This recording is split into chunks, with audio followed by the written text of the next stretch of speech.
Welcome to the channel. Today, we're diving into Never Split the Difference by Chris Voss, a book that reveals the powerful negotiation tactics used by a former FBI hostage negotiator. Whether you're negotiating a salary, closing a business deal, or navigating personal relationships, the strategies in this book can transform the way you approach negotiations. Before we dive into the key takeaways, don't forget to hit that like button, subscribe to the channel, and turn on the notification bell so you can stay updated on all our future content designed to help you succeed in both life and business. Let's get started. Takeaway 1, the importance of no. In most negotiations, people focus on getting a yes. But Chris Voss argues that no is actually a powerful word. When someone says no, they are setting boundaries and protecting their interests. No opens up space for further negotiation and allows both parties to explore options more freely. Instead of seeing no as a roadblock, view it as an opportunity to gain clarity and push the conversation forward. Real life example A, in salary negotiations, when an employer says no to your first offer, you don't have to walk away. You can use that no as a starting point to ask more questions, such as, what would make this work for you? This opens the door to a new discussion that can lead to a better agreement. Real life example B, in a business deal, when a client says no to a proposal, it's an opportunity to reassess the offer and adjust it to better meet their needs, instead of giving up or accepting the first rejection. Action. The next time you hear no, don't be discouraged. Use it as a chance to dig deeper and understand the underlying concerns. Ask clarifying questions and position the no as an opportunity to improve the offer and continue the conversation. Takeaway 2, tactical empathy. Tactical empathy is about understanding and acknowledging the emotions of the person you're negotiating with. It's not about agreeing with them, but recognizing their perspective and making them feel heard. By doing so, you build rapport and make the negotiation process smoother. When people feel understood, they are more likely to cooperate and reach a mutually beneficial agreement. Real life example A, during a hostage negotiation, Chris Voss used tactical empathy by acknowledging the emotions and fears of the hostage taker, which helped build trust and led to a peaceful resolution. Real-life example B. In a business setting, a manager might use tactical empathy when addressing an employee's concerns about workload. By acknowledging their stress and offering solutions, the manager builds a stronger relationship and fosters a more productive work environment. Action. Practice tactical empathy in your next negotiation or conversation. Instead of jumping into problem solving right away, take the time to understand the other person's emotions and perspective. Use phrases like, I can see that you're concerned about, or it sounds like you're feeling frustrated by. This shows that you're listening and opens the door for collaboration. Takeaway 3, mirroring. Mirroring is a simple but powerful technique that involves repeating the last few words the other person has said. This small act builds rapport, makes the other person feel heard, and encourages them to share more. By mirroring, you create a sense of connection and subtly guide the conversation in your favor. Real life example A. During a negotiation with a client, a salesperson might mirror the client's concerns by saying, "You're worried about the timeline, are you?" This shows that they're listening and helps the client open up more about their needs. Real life example B. In a family discussion, if one person says, "I feel like we never get anything done," you can mirror by saying, "You feel like things aren't getting done?" This often leads to deeper discussions and resolution. Action. Start using mirroring in your next conversation. Simply repeat the last few words your counterpart says or ask a question based on their statement. Notice how they open up and share more information, and use that insight to guide the conversation towards a resolution. Takeaway 4, labeling. Labeling is a technique where you identify and name the emotions of the person you're negotiating with. By acknowledging their feelings, you validate their experience and create an opportunity to move the conversation forward. Labeling helps to diffuse negative emotions and make the other person feel understood. Real-life example A. In a tense meeting, a manager might say, "It seems like you're frustrated with how this project is going." This acknowledgement helps the team member feel heard and opens the door for problem solving. Real-life example B. In a dispute between two colleagues, one might say, "It looks like you're feeling undervalued by the decision," which helps the other person feel seen and starts the process of finding a resolution. Action. Next time you're in a negotiation or difficult conversation, try labeling the emotions at play. Use phrases like, "It sounds like you're upset because zinc," or "It seems like you're feeling concerned about." This will help calm tensions and move the conversation toward a positive outcome. Takeaway 5. The 738-55 rule. The 738-55 rule is based on the idea that communication is made up of three components: words, tone of voice, and body language. According to this rule, only 7% of communication comes from the words we say, 38% comes from tone of voice, and 55% comes from body language. This highlights the importance of nonverbal cues in negotiations and communication. Real-life example A. A negotiator may say all the right things, but if their tone is defensive or their body language closed off, the other party will likely sense that something is off. This mismatch can hinder the negotiation process. Real-life example B. A leader who speaks with confidence and uses open body language can convey trustworthiness, even if the words they say aren't perfect, creating a stronger connection with their team. Action. Pay attention to the tone and body language in your own communications. Before your next negotiation or important conversation, practice your tone and posture in front of a mirror. Make sure they align with your words to build trust and understanding. Takeaway 6. The Ackerman model.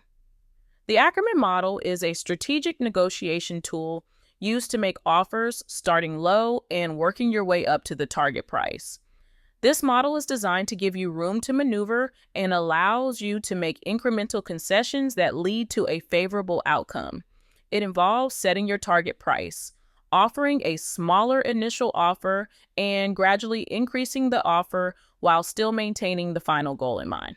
Real-life example A. In a salary negotiation, you might start with an offer lower than your target, allowing you to make concessions in later rounds.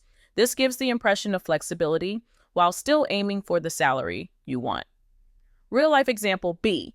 A real estate agent negotiating a property deal might use the Ackerman model by starting with a low offer, then slowly increasing it as they learn more about the seller's needs and willingness to compromise. Action. The next time you're negotiating, try using the Ackerman model. Start with an offer that's below your target, then increase it incrementally as the conversation unfolds. Be prepared to make small concessions to maintain the illusion of flexibility, but always keep your final goal in mind. Takeaway 7. The power of fair. The word fair holds a lot of emotional power in negotiations. When the other party feels like they're being treated unfairly, the negotiation can quickly break down. However, when you use the word fair, it creates a sense of equity and can help smooth over tensions. People are more likely to reach an agreement when they feel like the deal is fair to both sides. Real-life example A. In a salary negotiation, saying, "I think we can agree that a fair salary for this role would be," sets the tone for a cooperative conversation and signals to the other party that you're looking for a balanced, equitable solution. Real-life example B. A business owner who says, "Let's find a fair compromise on the price," when negotiating a contract, helps ensure that the other party feels their needs are being taken into account, making them more willing to meet in the middle. Action. Use the word fair strategically in your negotiations. Frame your proposals as mutually beneficial and fair to both sides. When the other party feels that they're being treated fairly, they're more likely to agree to the terms you propose. Takeaway 8. Creating the illusion of control. One of the most powerful negotiation tactics is giving the other party the illusion of control. By asking open-ended questions, you allow them to feel like they're in charge, even though you're still guiding the conversation toward your desired outcome. This technique helps them feel more involved and reduces resistance. Real-life example A. A car salesperson may ask, "What's the highest monthly payment you're comfortable with?" Instead of directly suggesting a price, this gives the buyer a sense of control, but still keeps the negotiation within a range that benefits the salesperson. Real-life example B. A negotiator in a high-stakes deal might ask, "How would you like to structure this agreement to make sure both sides feel good about it?" This approach invites the other party to provide input, but the negotiator can still guide the discussion toward a favorable outcome. Action. In your next negotiation, use open-ended questions to create the illusion of control.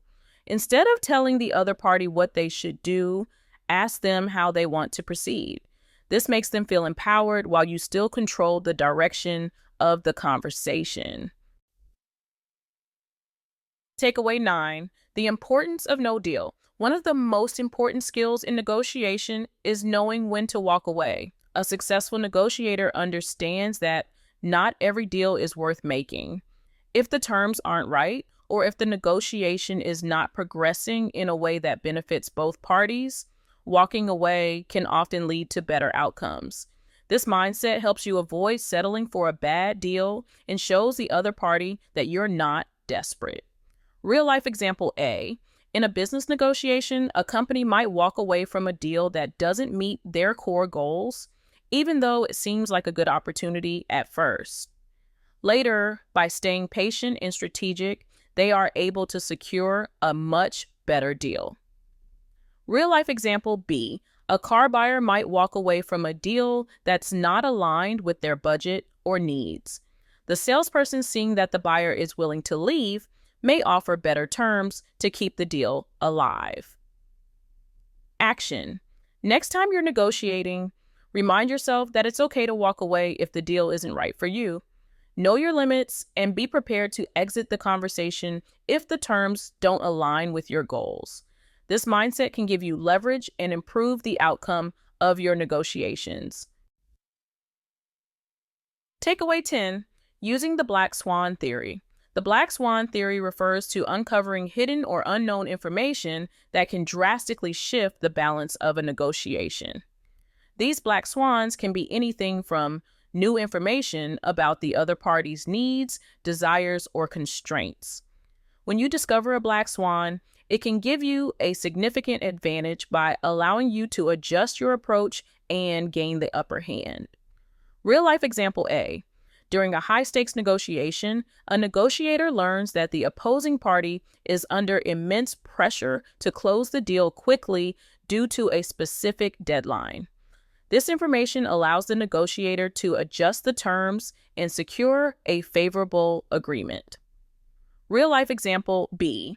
A sales negotiation might reveal that the buyer's company is in financial trouble, which allows the seller to offer a deal that works in their favor, knowing the buyer is desperate for a solution. Action. Stay alert during negotiations for any pieces of hidden information that might change the course of the discussion. Ask questions, dig deeper, and look for areas where the other party might be holding back important details. By uncovering black swans, you can adjust your strategy and find better solutions that benefit you. And that's a wrap on the key takeaways from Never Split the Difference by Chris Voss. To quickly recap, we've covered the power of no and how it can open up negotiation opportunities, the importance of tactical empathy in understanding the emotions behind the words, and how techniques like mirroring and labeling can help you connect and guide the conversation. We also discussed how the 738-55 rule highlights the importance of nonverbal communication, the Ackerman model for effective bargaining, and how using the word fair can shift the dynamic in your favor. Plus, creating the illusion of control, knowing when to walk away from a deal, and uncovering hidden information, the Black Swan, were all critical tools we explored. Now, what's next? Start applying these techniques in your next negotiation, whether it's for a salary, a business deal, or even a tough conversation at home. Practice using tactical empathy and labeling in your daily conversations. Mirror your counterpart's words to build rapport, and don't shy away from using no to create space for better offers. Every small practice helps you sharpen your skills and get better at influencing others. I want to hear from you. What negotiation tactic will you try first? Are you already using any of these strategies in your daily life? Drop a comment below and let's discuss. If you found this video helpful, don't forget to like, subscribe, and turn on notifications so you never miss a new video. Thanks for watching, and I'll see you in the next one.